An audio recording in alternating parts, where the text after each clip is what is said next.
अस्सलाम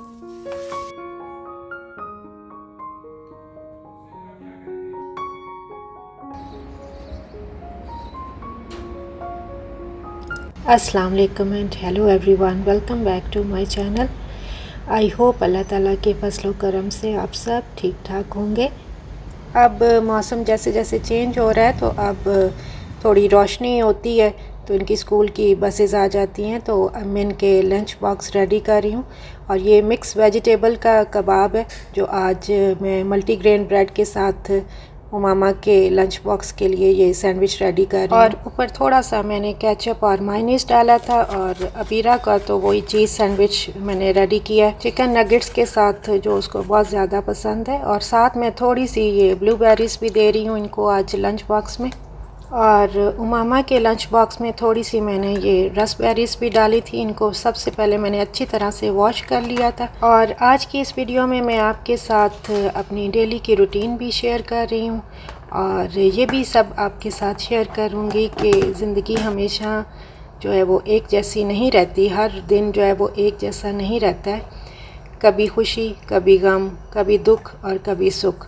तो ये मैं अब आपको आगे चलकर बताऊँगी।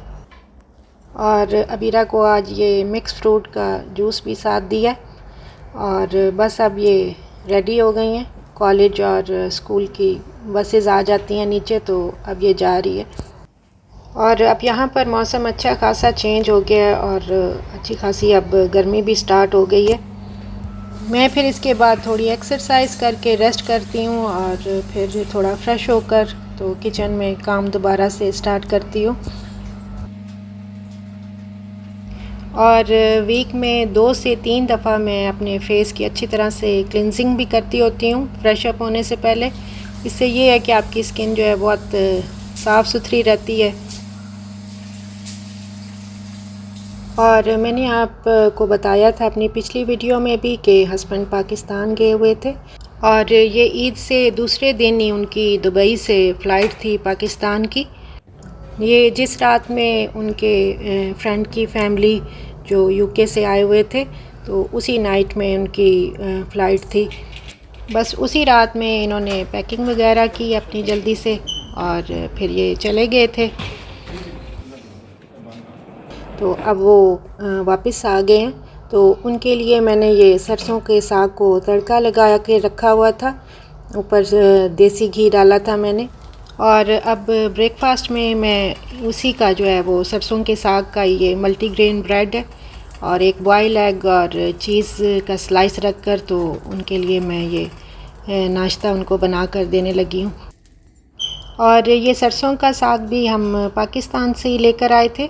जब सर्दियों में सीज़न होता है इसका, तो हम ज़्यादा उधर क्वांटिटी में बनवा लेते हैं, और फिर जो है वो छोटे छोटे पैकेट्स बनाकर तो फ्रीज़ करके तो फिर उधर से जो है वो इधर कोई भी आ रहा हो तो मंगवा भी लेते हैं, और ख़ुद भी जब आ रहे होते हैं तो फिर हम साथ लेते आते हैं।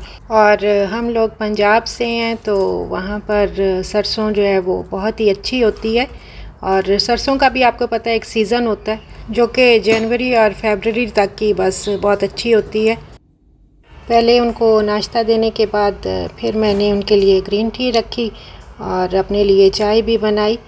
और आप लोगों को तो पता है कि मैं ज़्यादातर ब्रेकफास्ट में या फिर बॉयल एग और चाय ले लेती हूँ, या फिर जो है वो ऑमलेट और ब्रेड। और इसके बाद उनकी शर्ट वगैरह प्रेस की क्योंकि उन्होंने ऑफ़िस जाना था। तो नाश्ता वगैरह करने के बाद और हस्बैंड के ऑफ़िस जाने के बाद अब मैं किचन में आ गई हूँ, और ये टाइम मेरा क्लीनिंग का होता है। तो ये डिश रैक मैंने हटाया, आज मैंने इसके नीचे ये सारा क्लीन करना था, क्योंकि बर्तन वगैरह वॉश करके तो हम ऊपर रखते रहते हैं, तो वो नीचे वाला जो है ना वो जगह काफ़ी अब डर्टी हो गई थी। साथ ही मैंने वॉल को भी अच्छी तरह से इसी स्कॉच ब्राइट के साथ जो है वो वॉश कर लिया। और ये ग्लास का स्टैंड है, इसको भी मैंने अच्छी तरह से वॉश किया, और इस कॉर्नर को अच्छी तरह से पानी से क्लीन करके तो ग्लास के स्टैंड को उधर कॉर्नर में रख दिया। और ये डिश रैक को मैंने ये टूथब्रश की मदद से जो है ना अच्छे से इसको क्लीन किया। और इस डिश रैग को हटाकर इसको अच्छे से क्लीन करने के लिए मैं काफ़ी दिनों से सोच रही थी, तो मैंने कहा आज जो है वो मैं इसकी डीप क्लीनिंग करती हूँ अच्छी तरह से, क्योंकि बर्तन सारे वॉश करके और सारी प्लेट्स वगैरह भी वॉश करके तो इसमें रखते रहते हैं, तो पानी पड़ता रहता है इसमें, तो ये बहुत ही ज़्यादा ख़राब हो गया था। तो अब देखें मैंने ये अच्छे से इसको वॉश करके तो सारी प्लेट्स वगैरह फिर मैंने सेट करके रखी। और इसी तरह से अगर डेली रूटीन में थोड़ी थोड़ी क्लीनिंग करते रहें तो फिर ये है कि आप बहुत ज़्यादा थकते भी नहीं हो और किचन भी नीट क्लीन रहता है। तो ये देखें अब अच्छे से साफ़ हो गया। और ये फिर जी मैंने एक रात पहले ही चिकन जो है वो मैरिनेट करके रखा था। इसमें मैंने सारे बेसिक स्पाइसेस डाले थे और जिंजर गार्लिक और थोड़ी सी ये फ्रेश योगर्ट और ऑलिव ऑयल डाल के तो मैंने ये मैरिनेट करके तो रख दिया था। तो अब मैं ये बनाने लगी हूँ। इसमें थोड़ा सा मैंने पहले ऑलिव ऑयल डाला है और एक मीडियम साइज़ का अनियन जो है वो स्लाइस में कट करके डाला है। जब लाइट ब्राउन सा हो जाएगा तो फिर इसमें मैंने ये जिंजर गार्लिक का पेस्ट है वो थोड़ा सा डाला है। और इस टाइम पर ना फ्रेश टोमेटो मेरे पास नहीं था, ये मैंने क्यूब्स में कट करके तो फ्रीज़ किया हुआ था, वो मैंने डाला है। और थोड़ा सा ये शान का तंदूरी मसाला है वो अब मैं डाल रही हूँ। इससे ये है कि इसका टेस्ट बहुत ही मज़े का हो जाता है। थोड़ा सा ही बस मैंने ये तंदूरी मसाला डाला है। और ये जो चिकन मैंने ओवरनाइट मैरिनेट करके रखा था तो अब मैं इसको इसमें डाल के तो अच्छी तरह से मिक्स कर दूँगी। और रात में जब मैंने इसको मैरिनेट किया था तो इसमें सिर्फ मैंने नमक डाला था, लाल मिर्च पाउडर डाला था, धनिया पाउडर, थोड़ा सा गरम मसाला पाउडर और हल्दी पाउडर और थोड़ी सी काली मिर्च, बस ये सारे स्पाइसेस डाल के तो मैंने इसको अच्छी तरह से मैरिनेट करके तो रख दिया था। और अब ये बिल्कुल स्लो फ्लेम पे पकता रहे 30 to 40 मिनट्स, तो अच्छे से अब ये गल गया। तो अब मैं इसमें ये फ्रेश क्रीम डालने लगी हूँ। फ्रेश क्रीम डालकर आपने इसको अच्छे से मिक्स कर लेना है। और आप यकीन करें ये इतना मज़े का बना था, बहुत ही ज़्यादा मज़े का ये मुझे लगा जब मैंने इसको टेस्ट किया। तो आप भी ज़रूर इसको ट्राई कीजिएगा। और इसके बाद ये मैंने कुछ बादाम गीले करके रखे हुए थे, तो एंड पर इनको भी मैंने छील कर तो इसमें डाल दिया। मैंने कहा चलो आज बादाम डालकर तो इसका टेस्ट थोड़ा चेंज करते हैं, तो इससे ये है कि इसका टेस्ट और ज़्यादा मज़े का हो गया था। और ये हमारा बादामी चिकन कोरमा जो है वो बन गया था। ये बहुत ही मज़े का टेस्ट में था, आप ज़रूर ऐसे ट्राई कीजिएगा। एंड पर भी थोड़े गार्निश के लिए मैंने फिर ऊपर सब्ज़ धनिया और ये बादाम ही डाले थे और थोड़ी सी ये मैंने ग्रीन चिलीज़ ऊपर डाली थी। तो ये देखिए जी हमारा मज़ेदार सा बादामी चिकन कोरमा रेडी हो गया। ये मैंने हस्बैंड के लिए स्पेशल जो है वो रेडी किया था। ऊपर बस मैंने एंड पर थोड़ा सा गरम मसाला डाला। और पाकिस्तान से बच्चों के मामू ने ये तहज़ीब से ये क्रैनबेरी कुकीज़ और ये जो है वो पफ पेस्ट्रीज़ भेजी थी। और साथ में ये निम्को वगैरह के पैकेट्स वगैरह थे। तो थैंक यू सो मच शेरी, ये सब बच्चों के लिए भेजने के लिए। और साथ में जी ये देसी घी आया था इन डब्बों में, जो फिर मैंने निकाल के तो ये फ्रिज में रख दिया था। ये हमारे गांव से ये देसी घी आया था। और फिर शाम में चाय के साथ मैंने यही जो है वो पफ पेस्ट्रीज़ ली और मैंने टेस्ट की और बच्चों को भी दी, तो ये बहुत मज़े की मुझे लगी। और हस्बैंड के दोस्त ने ये स्पेशल जो है वो खोया बर्फ़ी भी साथ में भेजी थी बच्चों के लिए। तो इसके बाद जी फिर मैं मशरिक़ बैंक भी गई हस्बैंड के साथ, क्योंकि मेरी पिन वेरीफ़ाई नहीं हो रही थी, तो मैंने फिर अपनी पिन को वेरीफ़ाई करवाया। तो ये देखें जी अब अल्हम्दुलिल्लाह से पिन मेरी वेरीफ़ाई हो गई है, तो सब कंप्लीट हो गया अच्छे से। और इसके बाद जी ये जिंजर गार्लिक का पेस्ट जो है वो मैंने रेडी करना था। इसके लिए मैंने ये पहले से ही छील कर रखा हुआ था। तो अब मैं इसका ये पेस्ट बनाकर तो छोटे छोटे इसके क्यूब्स बनाकर तो फ्रीज़ कर लूँगी। और इसमें थोड़ा सा ये मैं ऑलिव ऑयल डाल रही हूँ और थोड़ा सा पानी डाल के तो मैं इसको अच्छे से ब्लेंड कर लूँगी।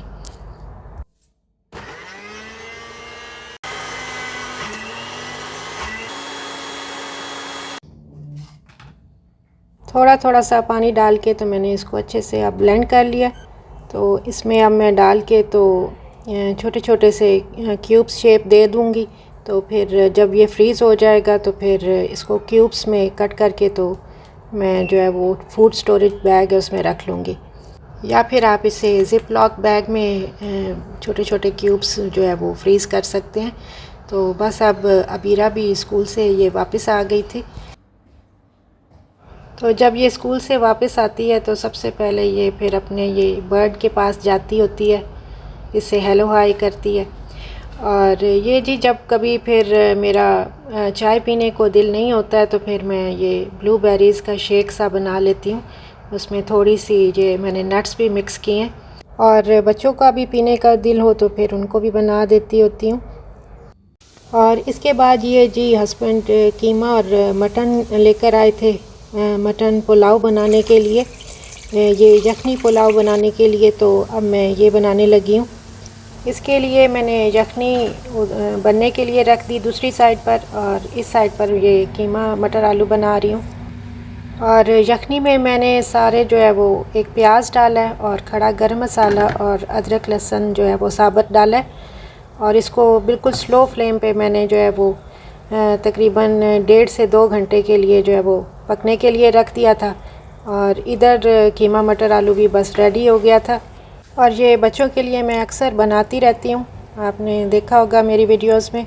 एंड पर बस मैंने ये सब्ज़ धनिया और सब्ज़ मिर्चें इसके ऊपर डाली थी, तो बस ये रेडी हो गया। और साथ ही मैंने अपने लिए एक रोटी भी बना ली थी। और ये जी हस्बैंड उमामा को हॉस्पिटल से वापस लेकर आए, उसके पाँव पर मोच आ गई थी। ये जो मेरी बेटी उमामा दुबई मेडिकल कॉलेज में मैंने आपको बताया था, तो वहीं कॉलेज में ही थी। तो उसको वो बस 2 स्टेयर्स थी सामने, तो उसको अबाया पहना हुआ था तो नज़र नहीं आई, तो पाँव थोड़ा मुड़ गया तो मोच आ गई थी। और शुक्र है कि हस्बैंड घर पर ही थे, एक दिन पहले ही पाकिस्तान से वापस आ गए थे और इस टाइम पर वो घर पर ही थे।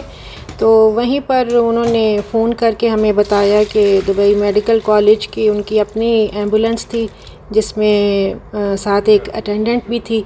तो ये फिर लाइफ हॉस्पिटल है दुबई में, एस्टर हॉस्पिटल है दुबई में, तो उधर ले गए थे। फिर उन्होंने ये बैंडेज वगैरह की और फिर हस्बैंड इसको घर वापस लेकर आए। और इसीलिए वीडियो के स्टार्टिंग में मैंने आपसे कहा था कि हर एक दिन एक जैसा नहीं होता है, ज़िंदगी में अच्छे और बुरे दोनों वक्त आते रहते हैं। बस ये है कि हमें हर हाल में सब्र और शुक्र से काम लेना चाहिए, और कभी भी अपनी ज़िंदगी को दूसरों के साथ कंपैरिजन नहीं करना चाहिए। अक्सर हम दूसरों की ज़िंदगी को देखकर अपनी ज़िंदगी से नाखुश भी हो जाते हैं, लेकिन हर एक की एक अपनी कहानी होती है। इसलिए कभी भी अपने आप को जो है वो दूसरों के साथ कंपैरिजन मत करें। जिस तरह से खुशी ज़िंदगी का हिस्सा है, इसी तरह से गम भी ज़िंदगी का हिस्सा है, मगर वही गम हमें बहुत ज़्यादा मजबूत भी बना देते हैं। तो बस इसी तरह से दुख सुख सबकी ज़िंदगियों के साथ जो है वो जुड़े होते हैं। तो यहाँ पर जी ये मैं मटन यखनी पुलाव बना रही हूँ हस्बैंड के लिए, और इसमें ज़्यादातर मटन की बोन्स थी जिनको मैंने अच्छी तरह से बॉईल करके उसकी यखनी बना ली थी। और इसमें सबसे पहले मैंने अनियन को लाइट ब्राउन किया था, फिर इसमें मैंने चॉप जिंजर गार्लिक डाला, और जो मटन की बोन्स वगैरह थी वो सारी डाल के मैंने उसको अच्छे से फ्राई कर लिया। इसके बाद फिर मैंने ये स्पाइसेस वगैरह डाले थे, और बच्चों को आलू और मटर बहुत ज़्यादा पसंद है तो वो भी मैंने ज़्यादा डाले इसमें। और अब मैं ये यखनी डाल रही हूँ, और ये चावलों के हिसाब से मैंने ये सारी डाल दी थी। और चावल मैंने पहले ही जो है वो गीले करके रख दिए थे अच्छी तरह से वॉश करके। और ये बासमती राइस है। यखनी डालने के बाद जब पानी में थोड़ा सा बॉयल आ जाएगा तो बस फिर इसमें ये राइस मिक्स कर देंगे। असल में ये यखनी पुलाव जो है वो हस्बैंड को भी बहुत ज़्यादा पसंद है, और बच्चे भी आलू मटर डालने की वजह से बहुत शौक़ से खा लेते हैं। और डॉक्टर ने भी कहा था कि आप उमामा को यखनी पुलाव वगैरह बना कर दें और बहुत ज़्यादा फ्राइड चीज़ें भी ये ना खाएं और ज़्यादा ऑयली भी ना खाएं। तो फिर मैं इसलिए भी आज ये बना रही हूँ।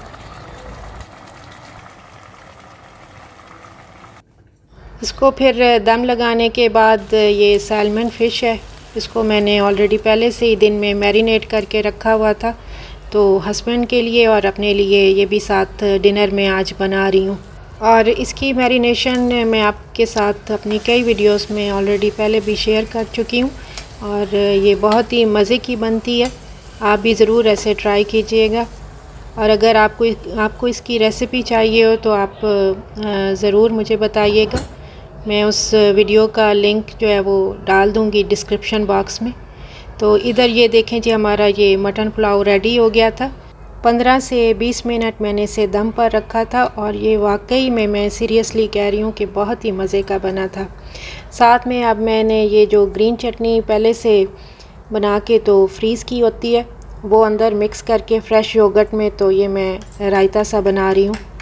और सैलड के लिए मेरे पास वेजिटेबल्स नहीं थी, तो बस अनियन ही घर पर थे इस टाइम पर, तो वही मैंने सैलड के तौर पर कट कर लिए। तो अब मैं इसको आपको डिश आउट करके दिखाती हूँ।